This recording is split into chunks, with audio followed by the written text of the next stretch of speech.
목사님에게 교인한 사람이 찾아왔습니다. 그리고 이것저것 신세한탄을 합니다. 목사님,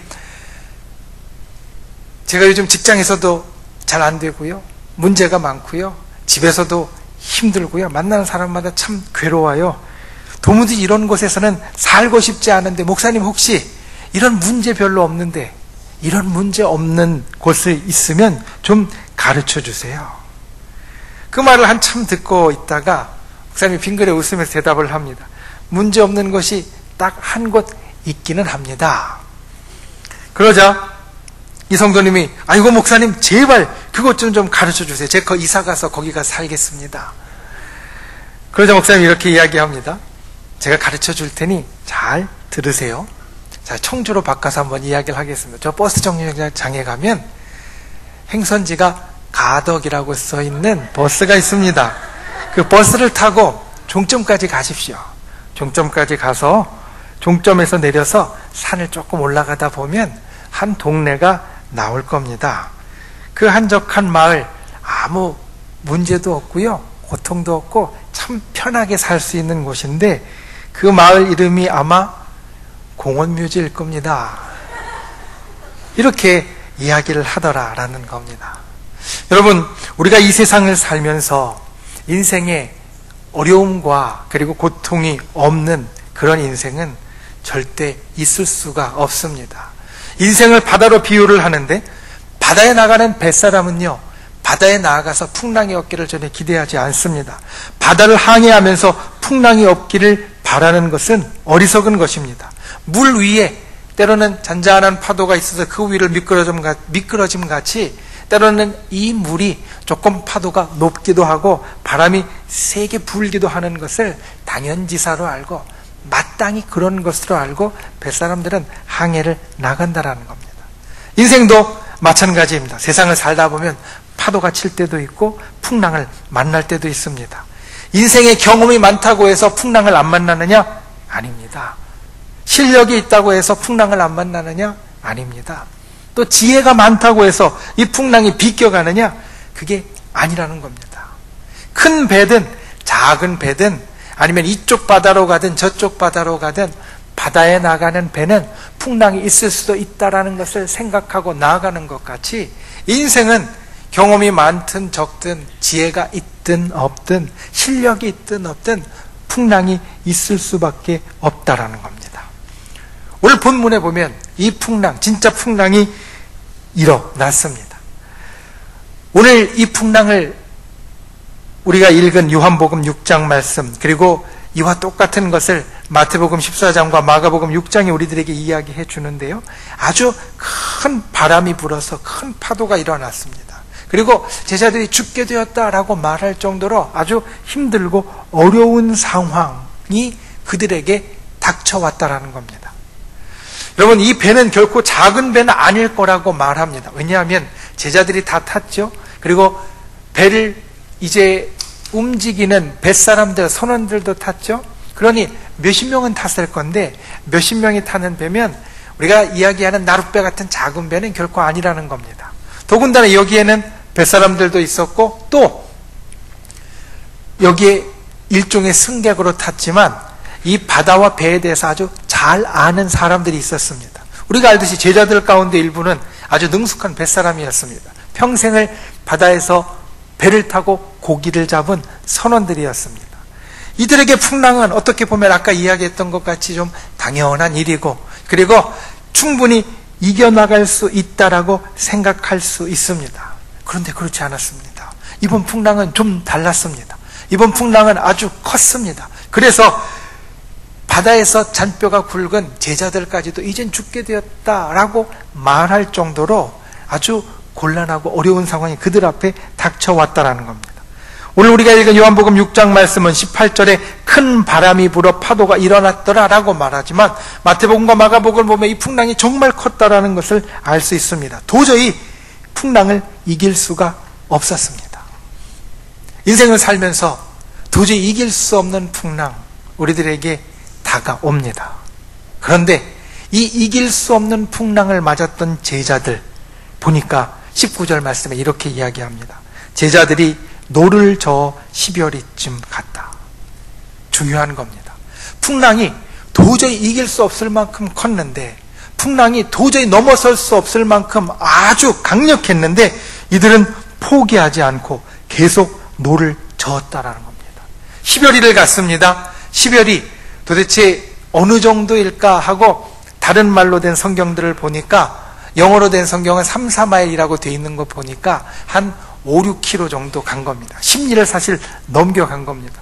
풍랑 가운데 죽게 되었다라고 생각했던 사람들, 도저히 이길 수 없다라고 생각했던 사람들, 제자들이 노를 저어서 5, 6km 이상을 갔다라는 겁니다.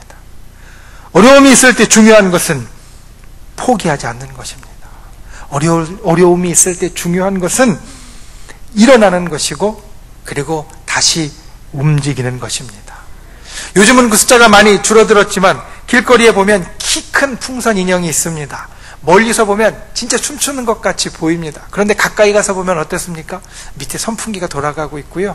그리고 그 선풍기 바람에 이게 섰다가 쓰러지는 것 같다가 그럴 뿐입니다. 이리저리 바람에 따라 흔들리는 것 뿐인데 멀리서 보면요, 꼭 춤추는 것 같이 보입니다.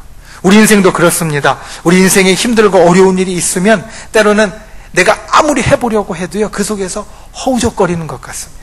그 속에서 도대체 어떻게 할지를 모르고 내가 볼 때는 이리 갔다 저리 갔다 하는 것 같습니다. 그런데 여러분, 그와 같은 것을 하는 것, 때로는 풍랑 가운데 허우적거릴 수도 있지만 그래도 일어나서 하는 것이 우리에게 옳고 맞다라는 겁니다. 우리는 허우적거린다고 생각하지만 멀리서 보면 춤추는 것 같이 보일 것입니다. 가만히 있으면 춤추는 것이 아닙니다. 그 풍선이 만약에 가만히 있으면, 밑에 선풍기가 돌아가지 않으면 그냥 가라앉아서 주저앉아서 있는지도 모른 그러한 것이 되어질 겁니다.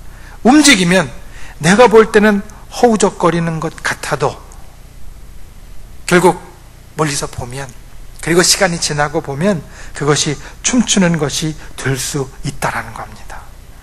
왜 힘들고 어려울 때 우리가 일어서야 하는가? 움직여야 하는가? 헤쳐가야 하는가? 열왕기상 19장에 보면 엘리야라는 선지자가 나옵니다. 그런데 열왕기상 19장에 엘리야 선지자가 있는 곳은 어디냐면 브엘세바에 가까운 광야라고 말합니다. 광야는 어떤 곳입니까? 사람이 살지 않는 곳입니다. 아무도 만날 수 없는 곳입니다. 그런데 선지자는요, 광야에 있으면 안 되었습니다. 왜냐하면 선지자는 하나님의 말씀을 받아서 사람들에게 선포하는, 사람들에게 전해주는 사람이었습니다. 사람들이 있어야만 자기 일을 할 수 있는 사람이었습니다. 그런데 엘리야는 자기가 일을 할 수 있는 사람들 틈새가 아니라 광야로, 사람이 없는 곳으로 갔습니다. 왜냐하면 너무 힘들었기 때문입니다. 자기는 열심히 한다고 했는데 사람들 알아주지 않습니다. 오히려 더 어려운 일이 생겼습니다. 그래서 왕과 왕비가 자기를 죽이겠다고 사람을 풀어서 자기를 쫓아옵니다. 그러니 광야로 도망가서 엘리야가 이렇게 간구합니다. 내 생명을 거두시옵소서. 그런데 내 생명을 거둬달라라고 말했던 엘리야에게 하나님은 어떻게 해주시느냐? 먹을 것 갖다 주시고요, 마실 것 주시고, 그리고 더 힘이 나도록 만들어 주십니다. 왜냐하면 엘리야는 포기했을지라도 하나님은 포기하지 않았기 때문입니다. 우리의 삶도 그렇습니다. 우리는 너무 힘들고 어려워서 포기하려고 할 때가 있습니다. 그런데 기억해야 될 것은 하나님은 결코 우리를 포기하지 않았다라는 겁니다. 하나님이 포기하지 않으신 것을 우리가 먼저 포기할 수 없다라는 겁니다. 여러분, 힘들고 어려운 일 가운데 있으십니까? 그러면 일어서시기 바랍니다. 힘을 내시기 바랍니다. 헤쳐가시기 바랍니다. 우리가 허우적거리는 것 같이 보인다 할지라도 그것이 바로 우리의 움직임이고 우리가 춤과 같이 보일 수 있다라는 것, 그리고 하나님께서 사랑하시는 우리의 인생이 그를 통하여서 10리라도 더 갈 수 있다라는 것 기억하시고 주님 앞에서 열심히 움직이며 이겨나가시는 힘을 내는 그러한 저와 여러분이 다 될 수 있기를 예수님의 이름으로 축원을 드립니다. 두 번째, 주님의 도우심을 바라보아야 합니다. 좀 전에 말씀드렸습니다. 아무리 어려움이 있어도, 아무리 힘든 일이 있어도 힘을 내십시오. 일어서십시오. 그리고 좀 앞으로 나아가십시오. 제자들이 그 폭풍 가운데 심리나 노저은 것 같이 어떻게든지 앞으로 나아가십시오. 그런데 이 이야기를 듣고 행여 마음속에 이런 생각, 그리고 저에게 이런 말씀을 하시는 분이 있을 수도 있습니다. 목사님 좋습니다. 그런데 목사님이 그렇게 말씀하시는 건 제 상황을 잘 몰라서 하시는 말씀입니다. 힘들어도 너무 힘들어서 일어날 수도 없고요, 고개 들기도 어렵습니다. 헤쳐가기는커녕 당장 서 있을 힘도 없습니다.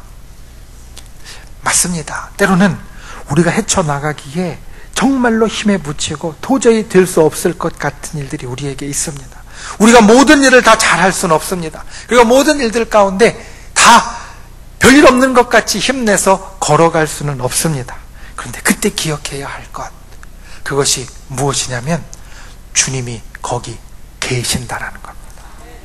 주님이 우리가 정말 힘들어서 일어서기도 어려울 때 주님이 거기 계신다라는 겁니다. 오늘 말씀, 우리가 함께 본 말씀은 아까 말씀드린 것 같이 마태복음과 마가복음에도 기록되어져 있는 말씀입니다.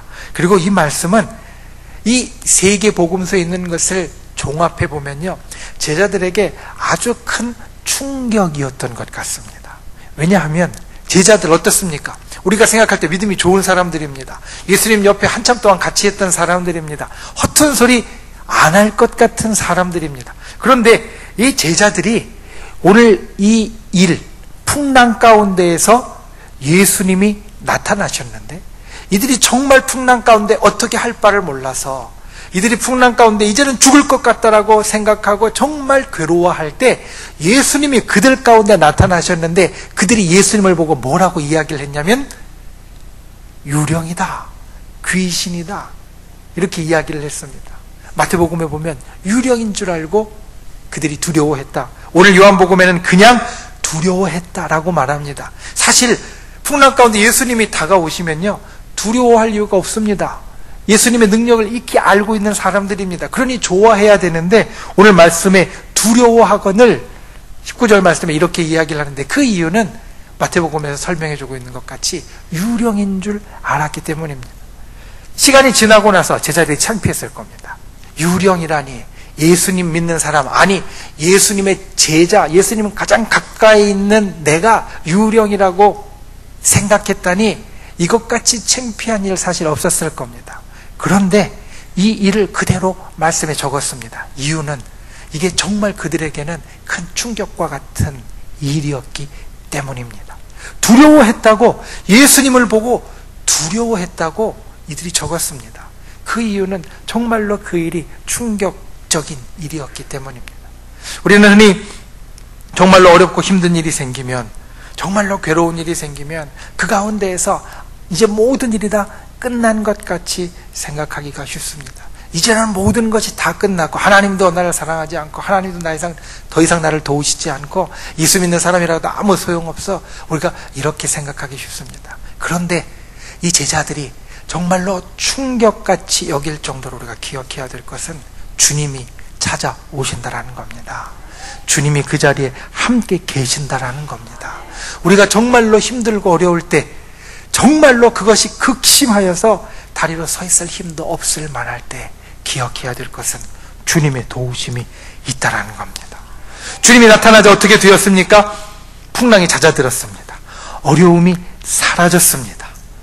그리고 그뿐만 아니라 요한복음에만 적혀있는 말씀이 있는데요, 21절 말씀 한번 같이 읽겠습니다. 21절 말씀 함께 읽습니다. 시작. 이에 기뻐서 배로 영접하니 배는 곧 그들이 가려던 땅에 이르렀더라. 아멘. 무슨 말씀이냐면, 예수님이 나타나시니까요, 풍랑이 잦아드는 것, 우리가 생각할 땐 당연합니다. 인생에 어려움이 있을 때, 인생에 괴로움이 있을 때 주께서 나를 도와주시면 그 인생의 괴로움도 어려움도 고통도 다 사라진다. 우리가 당연히 그렇게 믿고 또 그렇게 되어집니다. 그런데 거기서 멈추는 것이 아니라, 풍랑이 잦아드는 것에서 멈추는 것이 아니라, 이들이 가려던 땅에 이르렀다. 목적지에 도착했다라는 겁니다. 그들이 가려고 목적한 것을 이루어냈다라는 겁니다.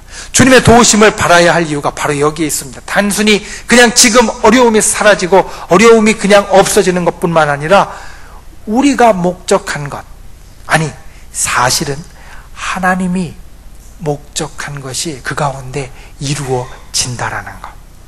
마태복음 14장을 보면 이들이 떠난 곳과 이들이 가려던 곳의 지명을 이야기를 하고 있습니다. 이들이 떠난 곳은 벳세다고요. 가려던 곳은 가버나움이었습니다. 벳세다에서 어떤 일이 있어서 떠났느냐? 벳세다에서 좀 소란스러운 일이 있었습니다. 오늘 우리가 본 이 말씀의 직전에 있었던 사건이 무엇이냐면 아주 놀라운 사건이 있었습니다. 오병이어의 사건. 보리떡 5개와 물고기 2마리로 10,000명이 넘는 사람을 먹인 사건. 그 사건을 경험하고 오늘날 말로 이야기하면 사람들이 난리가 났습니다.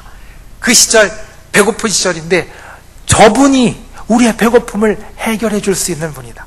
저분을 우리의 임금으로 삼으면, 저분을 우리의 왕으로 삼으면 우리는 이제 다시 굶을 일 없겠구나. 사람들이 예수님을 왕으로 삼으려고 했습니다. 임금으로 삼으려고 했습니다. 그런데 예수님은 그게 아니었습니다. 예수님이 이 땅에 오신 것은 사람들의 배고픔, 육신의 배고픔을 해결해 주려고 오신 것이 아니라, 물론 해결해 주셨지만 본래 목적은 그것이 아니라 우리에게 정말로 영원한 생명의 떡, 우리에게 영원한 구원과 평화를 주시기 위하여서 오신 것입니다. 그 일을 이루어야 하는데 사람들은 그냥 자기 육신의 배고픔 채워졌다고 해서 예수님을 왕으로 삼으려고 했습니다. 그래서 예수님은 산으로 가시면서 제자들에게 이야기합니다. 너희들은 여기를 떠나 저 건너편 가버나움으로 가라. 그래서 배를 타고 제자들이 먼저 출발했습니다. 예수님은 산에서 기도하시다가 나중에 가셨습니다. 벳세다는 어떤 곳입니까? 사람들이 욕망이 있는 곳입니다. 아, 배고픔이 예수님을 통하여서 해결될 수 있구나. 저분을 어떻게든지 내 욕심대로 붙잡아야지. 그래서 저분만 붙잡으면 난 평생 굶을 일 없을 거야. 사람들이 욕심이 있는 곳입니다. 가버나움은 어떤 곳입니까? 가버나움은 이제 하나님의 생명의 역사, 우리가 바다 건너편에 간 사람들에게 요한복음 우리가 읽은 말씀 22절부터 나오는 말씀을 보면 내가 너희에게 생명의 떡이 되겠다라고 예수님이 말씀하시는데, 그것을 넘어선 그냥 육신의 배고픔을 훨씬 더 넘어선 하나님이 우리에게 주시고자 하는 정말 좋은 곳에 있는, 기다리고 있는 곳이 가버나움입니다. 이 가버나움, 예수님이 도우셔서 가게 되었다라는 겁니다. 인간의 욕망, 내 욕심, 내 생각이 아니라 하나님께서 우리에게 정말 주시려는 더 좋은 것, 하나님께서 우리들에게 허락하시려는 더 좋은 것, 그것을 이루도록 주께서 도와주셨다. 주님의 도우심은 단순히 풍랑을 잦아들게 하는 것이 아니라 하나님이 우리에게 주시는 정말 좋은 것, 정말 좋은 것에 다다르도록, 도달하도록 만들어 주신다라는 것. 여러분, 지금 우리는 밝은 곳에서 예배를 드리고 있습니다. 자, 여러분, 여기에서 가령 천정에 형광등 하나 더 켜졌다라고 생각해 보십시오. 우리는 잘 느끼지 못합니다. 형광등 하나, 분명히 빛이 더해졌지만 이 밝은 곳에 조그만 빛 하나 더 더해진다고 해서 그것이 빛이다, 반갑다, 그런 생각 못합니다. 그런데 모든 불이 만약에 일시에 다 꺼져서 깜깜해진다면, 꼬마 전구 하나만 있어도 아, 빛이다, 우리는 그렇게 느끼게 될 것이고 그 밝음이 참 반갑게 되어질 겁니다. 우리의 인생이 어두울 때, 우리의 인생이 괴로울 때 정말로 빛이 되시는 주님의 도우심이 있습니다. 그리고 그 빛이 되시는 주님의 도우심은 우리로 그냥 밝은 정도가 아니라, 그냥 좋은 정도가 아니라 하나님께서 우리에게 주시는 정말 좋은 것으로 우리들에게 베풀어 주신다라는 겁니다. 이와 같이 주님의 도우심을 바라는 분들이 되시기를 바랍니다. 진정 주께서 우리를 도우시고자 우리를 찾아오시고 정말로 놀라운 능력을 베풀어 주심을 확신하는 분들 되시기를 바랍니다. 그런데 여기에 또 문제가 있습니다. 잘 안 됩니다. 주님이 우리를 도우시는 분이라는 걸 알아도요, 잘 안 됩니다. 제자들도 그랬습니다. 아까 말씀드렸듯이 오병이어의 사건, 놀라운 기적의 사건을 경험하고도요, 제자들은 이 풍랑 앞에서 이리저리 휩쓸리고 우왕좌왕하고 이젠 죽었다라고 생각하는 잘 안 되는 존재가 되었습니다. 주님의 도우심을 잘 생각 못하는 존재가 되었습니다. 그래서 주님의 도우심을 구하는 데 필요한 것을 이 사건 곧바로 나오는 것, 마태복음은 이렇게 이야기하고 있습니다. 마태복음에는 여기에 한 가지 사건이 더 나타나는데 어떤 것이냐면, 예수님이 다가오자 베드로가 무엇라고 이야기합니까? 주여 주시어든 나로 오라 하소서 물 위를 걸어가는 사건이 나타납니다. 물 위를 걸어가다가 베드로가 빠졌습니다. 빠졌을 때 예수님이 하신 말씀, 빠졌을 때 예수님이 하신 말씀이 이 배에 있는 모든 제자들에게 사실 하시는 말씀이었습니다. 무엇이냐면, 믿음이 적은 자여 왜 의심하였느냐. 의심이라는 말은 헬라어로 보면 무슨 뜻이냐면, 두 가지 길을 동시에 가고 싶어 하는 마음입니다. 의심이라는 것은 우리가 생각할 때 어떤 것에 대해서 그럴까라고 생각하는 것 같지만, 그 본 뜻을 가보면 두 가지 길을 같이 가고 싶어 하는 마음이라는 겁니다. 주님으로 가는 길과 세상으로 가는 길, 주님을 온전히 믿고 신뢰하는 것과 내가 빠질 수도 있겠다라는 다른 생각이 같이 있을 때, 그것이 바로 의심이 된다라는 겁니다. 그리고 이 의심이 없이 믿음을 갖고 있는 사람이 될 때 우리는 주님의 도우심을 구하는 사람이 될 수 있습니다. 여러분, 두 길이 아니라 한 길로 가는 분들이 되시기를 바랍니다. 두 길이 아니라 한 길로 가는 분들이 되시기를 바랍니다. 예수님, 우리의 주님을 향한 길로만 나아가는 분들 되시기를 바랍니다. 그게 믿음입니다. 그게 믿음이고 그 안에 우리의 소망이 있고 주님의 도우심이 있습니다. 조금 전에 첫 번째에서 어려움이 있을 때 헤쳐나가라고 했습니다. 허우적거려도 괜찮다라고 했습니다. 허우적거리는데 이것이 춤이 되려면 필요한 것이 하나 있습니다. 몸을 막 움직이는데 이게 정말 춤이 되려면 필요한 것이 있습니다. 처음에 말씀드렸듯이 흥이 있어야 합니다. 그 흥은요, 언제 생길 수 있냐면 주님의 도우심이 있을 때 생길 수 있습니다. 주님이 우리를 붙잡아 주시고 주님이 그분의 능력 가운데 우리를 이끌어 주실 때 생길 수 있습니다. 주님이 우리를 붙잡아 주시면 우리는 풍랑 가운데서 이리저리 갈 길 못 찾아 헤매이고 허우적거리는 것 같지만 목적지에 도착할 수 있게 되어진다는 겁니다. 이 주님의 도우심을 믿는 분들 되시기를 바랍니다. 주님의 도우심을 온전히 신뢰하는 분들 되시기를 바랍니다. 주의 도우심으로 나의 춤에 흥을 더하는 그러한 폭풍 속에서도 춤을 출 수 있는 그러한 저와 여러분이 다 될 수 있기를 예수님의 이름으로 축원을 드립니다. 이런 말이 있습니다. 인생은 폭풍이 지나가기를 기다리는 것이 아니라 그 속에서 춤추는 것을 배우는 것이다. 처음에 말씀드렸듯이 인생이라는 것은 항상 폭풍 가운데 살아갈 수밖에 없습니다.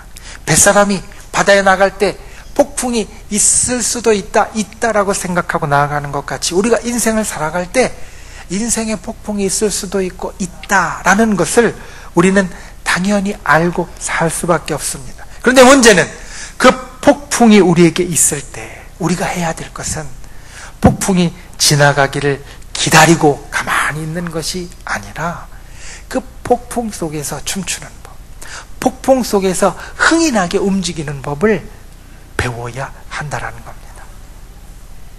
인생 그 어려움 가운데 일어나 움직이는 분들 되시기를 바랍니다.